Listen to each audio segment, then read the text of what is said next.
Hey, Jacob. Hey, Bob. All right, everybody. This is a swap meet garage sale run here. And this is one of my favorite kind of subjects to help straighten people out with. Okay? Everybody, Jacob, thinks that a Holley carburetor, you're going to bolt it on, it's going to be running great and everything's fine. And they put it on, it runs like total junk. I hate Holley carburetors. Well, let me tell you, folks, Holley carburetors are easy to tune. We've all discussed that. You can get them dialed right in. You can do the same thing with other carburetors too, but the availability of parts and knowledge isn't quite as much. If you know how carburetors work, this knowledge thing isn't something you look for on a YouTube channel. It's something that you just automatically know where to look and where to go to find the right holes to make things right. In any case, let's take a look down here. Now, this one here, you can see it's all in pieces, and we don't, Holley carburetors, being that they're considered as high performance, people get in and mess these things up and tweak things, and then they never got it running right, so then they put it in this box and they either cuss it or go buy another one that's good or something, right?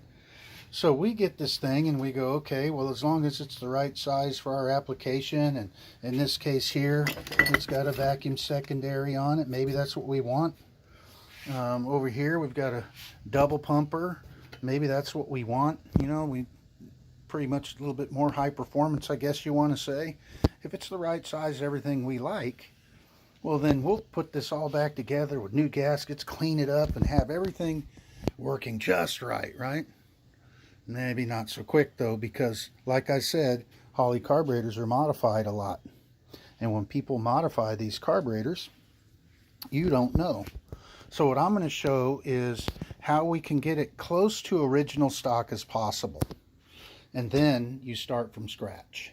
And if you start from scratch, you know where you're at. All right. Now, one of the things about Holley carburetors and all carburetors, if this carburetor was set up not to have a big camshaft, it won't work with the big camshaft. If this carburetor was set to work with the big camshaft, it'll work with the small camshaft too, but it won't be correct, but it will work. This is something that everybody does, is they'll go get one of these, everyone's 60. They'll take this carburetor here and they'll bolt it on. It don't work on their hot rod. And well, it was never intended to run with a big camshaft. Now, it all can be modified to work. All of it. Each one of these carburetors can go in any place we want it to. May not be the perfect choice for our application, but every single one of these can work. Every one of these can work.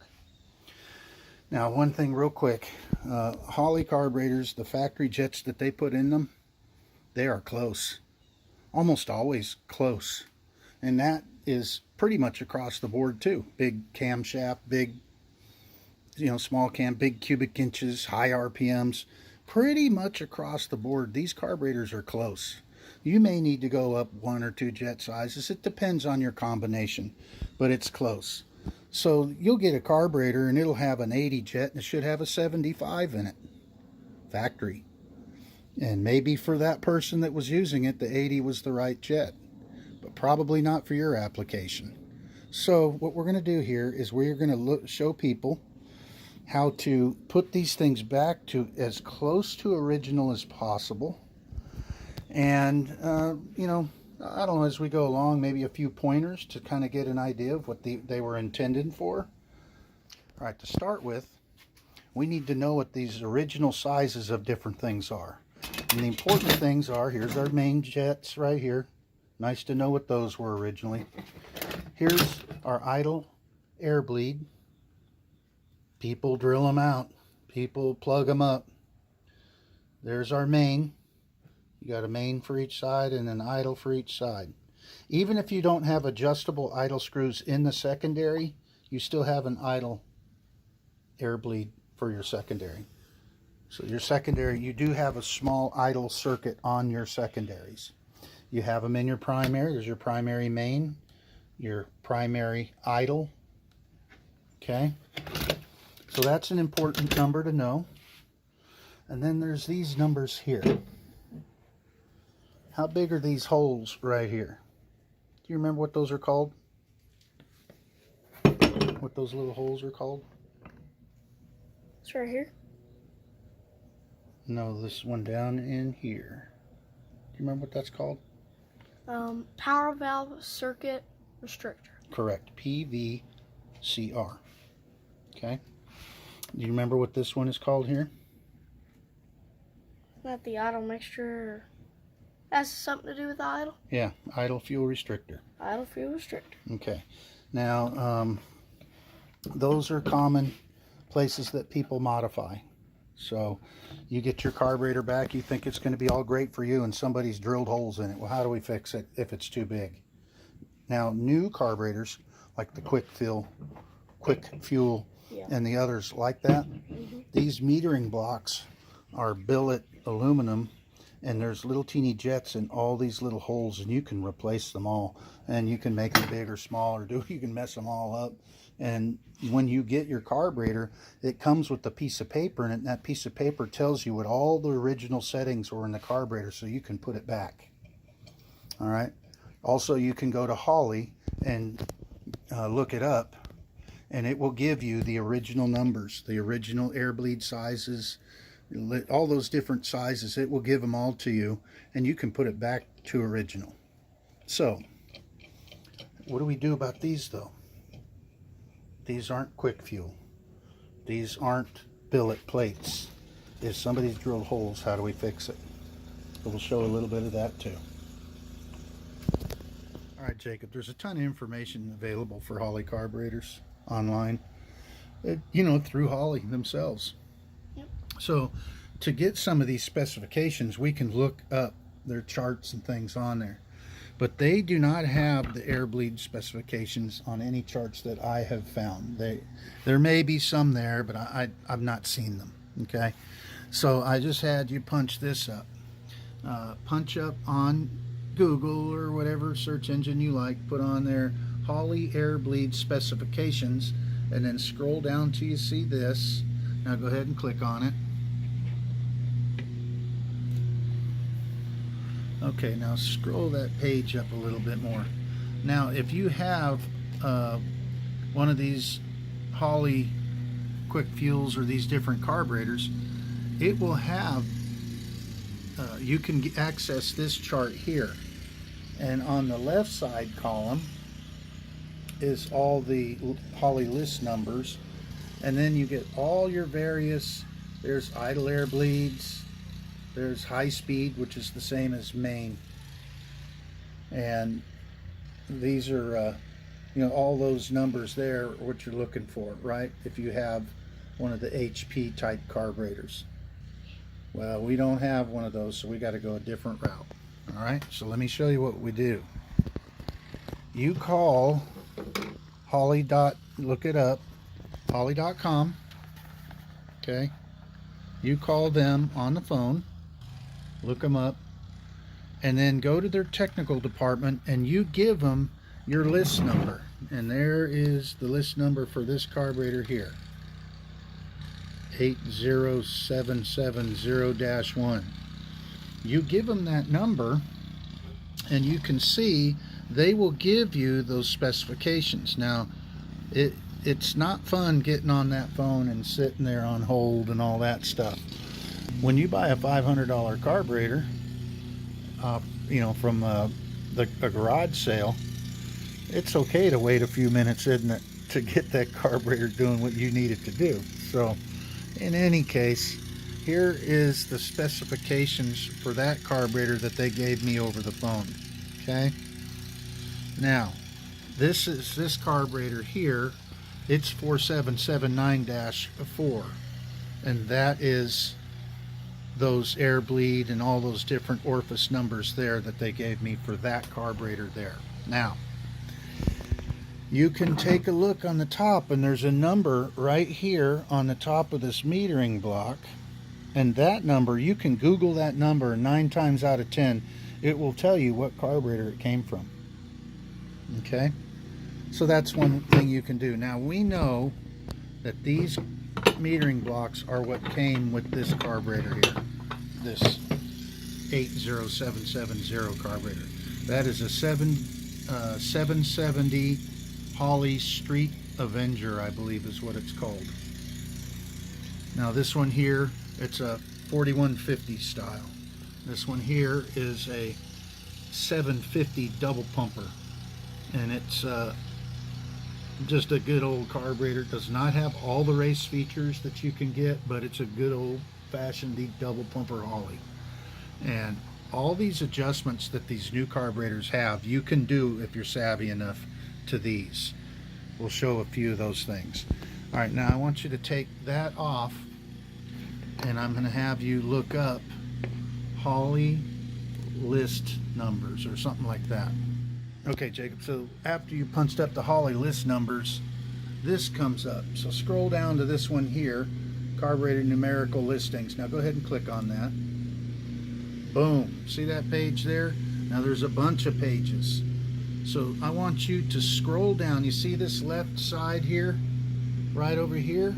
Those are Holley carburetor list numbers. And I want you to scroll down until you see 4779-4. Now if you need to expand it out, go ahead and expand it out. 4479. No, 4779. 4779. This goes to R4365-1. Okay, so you need to go further. Let's go to the bottom of the page, see if you go past it. 779. Yep. Okay, so I'm getting R47736666. Keep on going down. 4777. Keep going down. 779. Right Dash 4. there. Dash 4 right there. Click on that just to kind of Zoom in. 4479-4. Zoom in some more. okay. Right So, there. so start reading across the page, and these are the information that you can get off of this page to put your carburetor completely back to its original specifications, or at least as close as you can. What does that say? 4150. That's the style carburetor. 750. That's a 750 CFM carburetor. 37-485. That's a part number for a kit.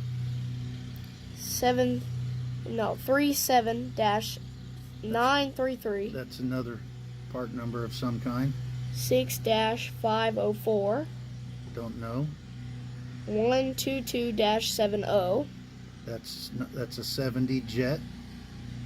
122-80. That's a secondary jet. So those Not are available. Whatever that means. 125-65. that's the power valve is a 6.5. And then a 0 and 28 thousandths. Okay. Now that, if you scroll to the very top, will tell you what that column is. Keep going all the way to the very top. What's that column say? Pump nozzle size primary. Okay. So right here our pump nozzle. Let me get backed up there a little bit. There's our pump nozzle. Come on, light, quit changing on me. So that tells us what that is. It'll tell us what the secondary one is. We are a double pumper here, so you got one in the front, one in the back. Now you can do the same thing here now, and you can look up this list number, which is further down this page, and it will give you all that information. It will tell you how big these bores are here. It'll tell you how big the venturi is if you want to go that far. It'll tell you whether it came with an electric choke or not, whether it's a vacuum secondary. It gives you all that information. Now in this case, the primary has a power valve, but the secondary does not. So it'll say secondary power valve NA. Not available. Not available. So there's all your factory jets now. So now we know that it's going to take a 70 in the primary and an 80. So here's our secondary metering plate. What are these? Let's see.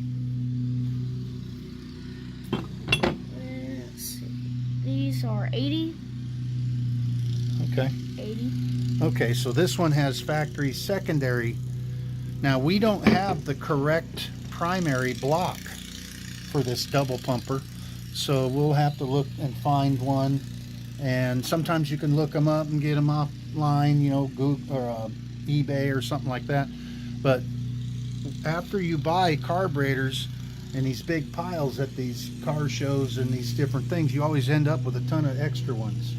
So I'll show you what we look at, and we can make one that's the proper size for that, because now we have our proper specifications here. Okay. All right, so now that we have all the specifications, you know, these tunable pieces like these secondary squirter nozzles, primary squirter nozzles, power valve sizes, we can easily match those. So how do we check for these things here? So that's what we're going to do here real quick. We got a drill set here. Now this is a cheapo drill set from Harbor Freight. I don't use it to drill with because they're garbage. But what I do is I use them for sizing. Okay, so these are number drills here, and you got letter drills, and I forget what the other ones are. A letter and I forget. So there's letter, and these are, oh, that's right, fraction. Okay. So anyway, I use these. Now I also, because some of these holes in these carburetors are so tiny, I got a kit of these little guys. Now these, where these stop, is where this one starts. So, you know, drill size wise. Now you can go buy one of these kits that they're little index, basically pieces of wire that are precise size wise. But we're going to know right away when we stick something in that's supposed to be, let's say it's supposed to be 63 thousandths, let's say. We're going to know right away we stick it in there. It falls in. It's been modified. Okay. If it don't fall in and it's snug, guess what? Not modified. We get to move on to the next step, and we're getting closer to making our factory carburetor again. All right. So here's what we're going to do, Jacoby. All right, Jacob. So the first thing we're going to do is we're going to take this Avenger carburetor. Yeah. This 80770-1. Yeah. And we are going to check the size of our PVCR holes. All right, Jacob. So we're going to do this hole here, and that is our PVCR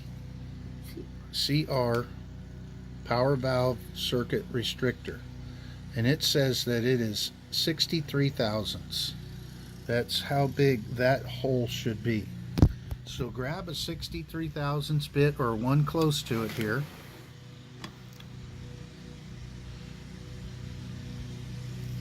Number 52. Okay, grab that bit. Here, I'll hold that up for you. Is this one right? Pull that out. All right, now see how that fits in that hole.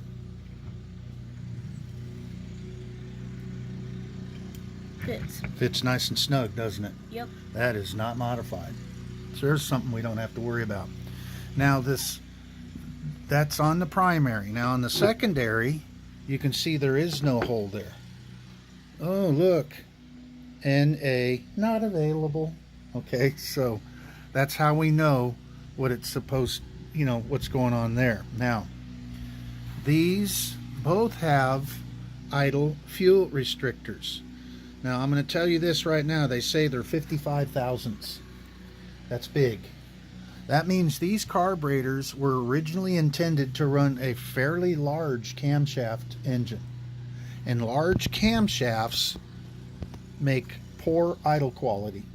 And that idle quality is due to very low vacuum at idle. Okay?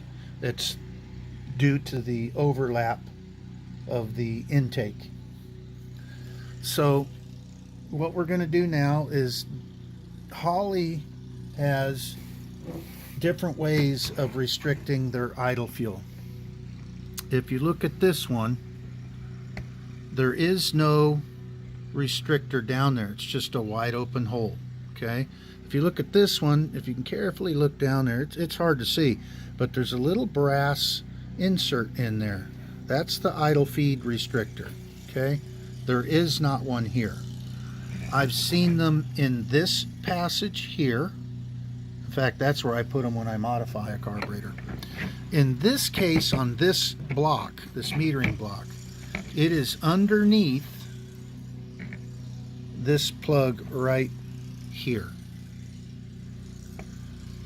Okay, so you would have to take that little plug out. They come out little soft. It's like a little miniature freeze plug, and you can buy new ones. Speed shops have them. You can find them on eBay, find them all over. So you knock those little caps out, and straight down about here is the idle feed restrictor. Okay, so there are basically 3 different locations that I've found them. There, there, and in here. The hole goes diagonal this way. Okay, so let's get this one, find us a 55 drill bit, and see what this is.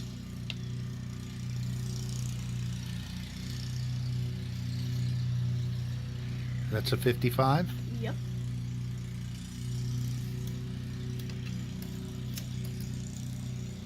Oh.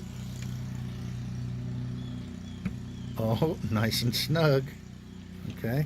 Now it also says on the secondary, that's our S here, secondary 55 thousandths. So we'll stick that down in there and see. Oh, look at that. Nice and stuck. So these have not been modified. Those are 2 major important parts of making our carburetor go back to stock. Now this is not as much modified and played with here, but it is these air bleeds right here. Our idle on the outside, or the furthest outside, and our main or high speed air bleed. Okay, there's primary and secondary. So what we need to do now is we have them written down, and this is our carburetor here, is this 80770. So we have idle air bleed. Let's do the secondary. That's 25 thousandths on our main. You see it's 25 thousandths in there? Yep. Number 72. Okay, grab that one out. All right. Now that's easier to get to because that choke's not in the way. You use a needle nose or something to get down in there to check it. So go ahead and stick that in your main and see how that fits.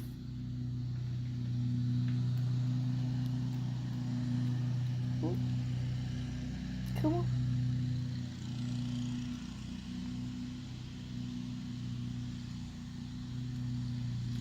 Won't go in. There it goes. So it fits pretty good, doesn't it? Yep. All right. So we know it hadn't been modified because the only way modify here would go up. Yep. So it'd be bigger. So we know that the mains have not been messed with. That's good. Now these air bleeds are not something typically screwed around with. They do a couple of things. They help to mix the fuel a little bit. Yeah. That's called emulsify. And they also help the carburetor make the same mixture of air-fuel ratio through the whole engine RPM range. See, at an engine, when an engine's turning 1,000 RPMs, it doesn't eat as much air as it does at 5,000. So the faster the air goes through this carburetor, the higher the manifold vacuum gets, things like that. It pulls harder on those jets too. It doesn't pull harder, it makes a lower pressure, and the outside air pushes harder on those jets. Okay, so that excess fuel needs to be the same as the amount of excess air that's going in to make the mixture the same. Well, those air bleeds help to do that, and it makes the fuel curve stay steady. Now it takes some good thinking to be in there messing with that. You don't just drill holes, you don't just change them out. You can do that if it's adjustable, or you can screw one in there and then go see if it runs better, I guess. But Holley has these things so close already that almost any modification to those really needs to be well studied with dyno work and things like that. So um, again, if you have one that you can mess with, where that's already has a screw-in jet air bleed right there, you can go ahead and make them big, make them small, and you can do whatever you want. Okay, now if you look here on our idle air bleeds, we have a 57 on the primary of our idle air bleed and a 28 on the secondary. Okay, now the reason that these are such big difference in size is it changes the sensitivity of that circuit to the pressure differential in the intake manifold. And when you get the carburetor wide open and the vacuum signal goes way down, that big air bleed will shut the idle circuit off. If you make that air bleed too small, then the idle circuit can start dribbling fuel at high RPMs when the engine's asking for a lot of air. All right? So that big air bleed is important on the idle circuit. Now on the secondary side, obviously the vacuum signal is going to go way down when you punch it wide open and you get the secondaries open. So you probably will never get fuel flowing out of your secondary idle circuit when you're wide open throttle. Yeah. But when you're cruising down the highway and you got your part throttle run, the vacuum is real high, and that very high vacuum will make that idle circuit dribble fuel. But with that big air bleed, it helps that to not happen. All right, let's do something else. All right, Jacob, so we've got the main air, the air bleeds. We've confirmed that they are good, and we know that our metering blocks here are for our Avenger, and it originally came with our Avenger. Okay, now on this one here, the 750 double pumper, we've already showed that the jets were the correct jets originally installed in this carburetor. They're 80s. And on the primary side, it should be 70s. Here's the problem here. We don't have the original metering block. It was taken for a different carburetor. It was taken and used in a different carburetor. So what we need to do is come up with, we got a bunch of spare blocks here. And let's see if one of these will work for us, okay? So what we can do to start with is, because it's the primary side, and we drive around on the primary side, we almost always have a power valve. You really should always have a power valve. There are very rare cases where you don't use a power valve. I'll give an example where maybe there is one. When you're running an engine like 350 cubic inches at 7,000 RPMs and you're running a 394 barrel, that carburetor is so small that the vacuum signal will come up and shut the power valve off. Well, when it shuts the power valve off, the engine's going to go super lean all of a sudden. We don't want that. So you either put a big giant number on your power valve so it doesn't shut off, and if that isn't enough, then you would block it off. Okay, now that is intended for race only. Now drag racing will work. We did it in circle track when I was stuck doing a 500 2 barrel for a few years, and then we went to a 390, but we fixed the 390 with the power valve because during yellow flag runs we had high manifold vacuum and we wanted good economy during yellow flag. Plus we didn't want to be blubbering out our spark plugs and fouling them, so we made sure we had a power valve. So the first thing we're going to do here is we're going to find out what our power valve is on our carburetor. The power valve should be nope, wait, oh, we don't have that number here. We wrote it in the wrong spot, didn't we? Yep. Oh, 55 thousandths. Okay, so you would get into your drill index and you would go in here and you would find a metering block that has a 55 thousandths hole. Okay, now you can find a metering block that has a smaller one and then drill it to 55 thousandths. That will fix that part of this block. Now the other part of the block then you need to worry about will be your idle fuel restrictor. And in this case here, no idle feed restrictor down this hole, no idle feed restrictor down that hole, but oh look, somebody has put a plug in the top of this metering block. That's because this plug has been, the little freeze plug's been taken out, and somebody drilled the idle feed restriction right down in here out, and we don't know what size it is, but we can take that plug out and see. Okay, now when we go to do this block, this looks like a good candidate right here. That's probably close to 55 thousandths. We'll double check all that. But when we go to check this, make sure that if this carburetor is going to be used on the street with a vacuum advance on your distributor, that this hole is either threaded, Yeah. so that you can put one of these little fittings in right here, Mm-hmm. or make sure that it has one of these little guys in it here. That's called ported vacuum. Now you do not have to use ported vacuum, but ported vacuum is the general recommended thing to do for your vacuum advance. Now I want to show you something here.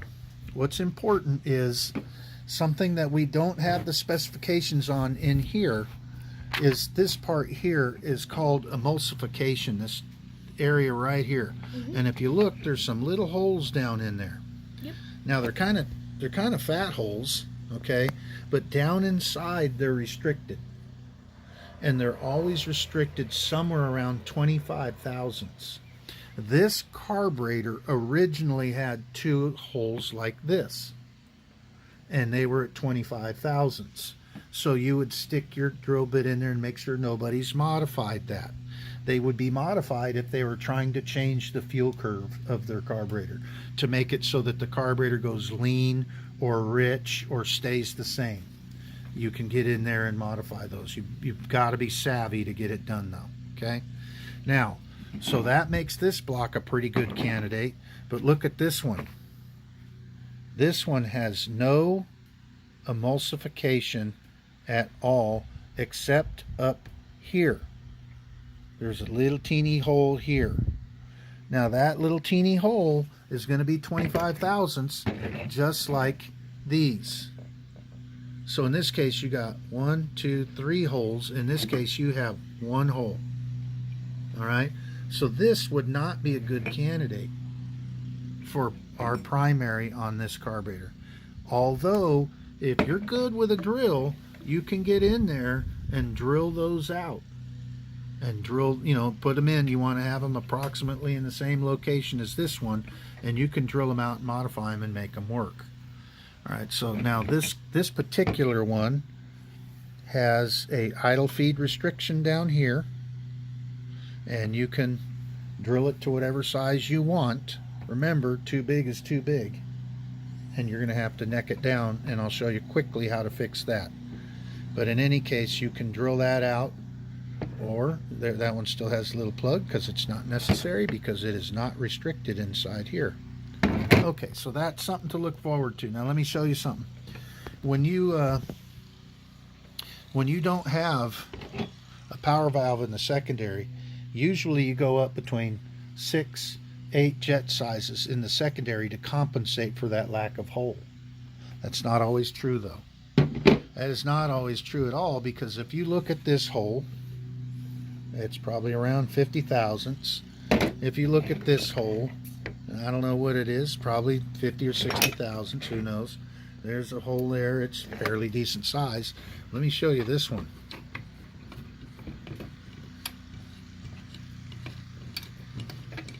Come out of there, slowpoke. There we go. Look at the size of that hole. Teeny. If you jet it up that big on the secondary, it's going to be dog fat rich. Really fat rich. There's very little difference between this metering plug if we used it here and what we would use on our secondary. Now we know that this is 10 sizes. This one's 70 and this one is 80. That tells us that that PVCR is a fairly large hole. Okay, it has to make up for 10 jet sizes. In any case, the whole point here is now that we have all the specs, we can look at these blocks and decide which one to use. Now we can put these carburetors back to use again and know that they're just like Holley made them, and if it doesn't work right for our specification, then we can start with the modifications it takes to make it right. All right, now just a quickie on this. We'll do more maybe sometime in the future. Usually these idle feed restrictors are somewhere in the 28 thousandths for a stock type camshaft, and is 50 to 60 thousandths with a racing camshaft. So when you see 50 or 60, you know that this metering block was intended to operate on a high performance, well modified engine. And if you see one with a 28 thousandths, you know it was intended for a pretty mild, regular old street, smooth idling build. All right, one more thing here, Jacob. If these holes have been drilled out and they're too big, how do we make them smaller if we want to use it? Not everybody's got 15 plates laying around. Yeah. Right? Well, you can buy a billet racing plate. I saw some on eBay for just about $50. Those things are great. Okay, but they're not intended to go on that carburetor or that carburetor, so you're still going to have to know what you're doing to make it right. But they are those billet plates are so sweet and so nice. But we're talking about factory. What do we do here? This one that's been right here, see, this one been modified with got these plugs in here. What if that hole was too big? How do you fix that? Well, here's how I fix it. If the idle restrictor is too big, you make sure that it is totally out of here. Eliminate it from here. Take your plug out, over drill the heck out of it, and then you are going to take and get a small tap and you put it in this hole right here and here, and then you will tap them out, and then you will get these, and you can get these in all different sizes, and you can thread those in there and block that restrictor back down to the right size. Now, before all these were available, I used to take a drill bit, pack it, make it nice and slick with grease, stick it down in the hole, and then stick some epoxy in there. And then when the epoxy dried, my greasy drill bit would slide back out and I'd have the right size hole again. Nowadays, we just take these little mini jets and we put them in there. Same thing here. If this PVC R hole is too big, you drill it out, you tap it with that size tap, and you screw it in there and you make it small again. And then the power valve goes right back inside there. Okay? You can do the same thing with these right here. Now these air bleeds, seen a guy before where he gets down inside here, drills them out and taps them and puts the air bleed in here, and then you just drill out this completely so it's a big giant hole. You can put one of these restrictors in here, and now it's tunable or adjustable to whatever you want. You can put the right size holes back in. These work for our power valve restrictor. They work for our emulsification if they've been modified and we want to shrink them back down. And you can get these in all sorts of different sizes, and you get kits of these. I don't remember what I paid for this.